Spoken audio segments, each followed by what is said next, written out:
কুয়েতে ২ সপ্তাহে ১,৫০০ অভিবাসী গ্রেপ্তার।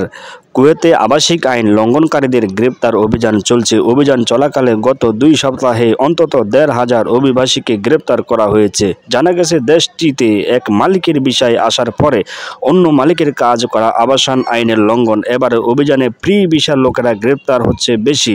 ভিসা ব্যবসায়ীরা স্থানীয় নাগরিকদের সহযোগিতায় এই ভিসা ৭ লাখ থেকে ১০ লাখ টাকায় বিক্রি করে আবার ১ বছর বা ২ বছর পর নবায়নের জন্য টাকা দিতে হয়।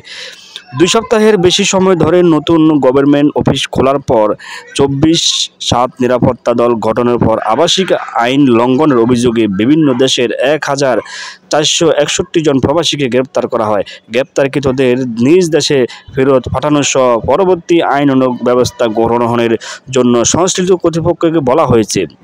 সিকিউরিটি রিলেশনস অ্যান্ড মিডিয়ার জেনারেল ডেভেলপমেন্ট জোর দিয়েছেন যে আইন ভঙ্গকারীদের ধরতে এই নিরাপত্তা অভিযান সারা দেশে অব্যাহত থাকবে। স্থানীয় নাগরিকদের জরুরি হটলাইনে ১১২ মাধ্যমে আইন লঙ্ঘনকারীদের বা সন্দেহজনক কার্যকলাপের রিপোর্ট করার মাধ্যমে সহযোগিতা করার জন্য উৎসাহিত করা হয়।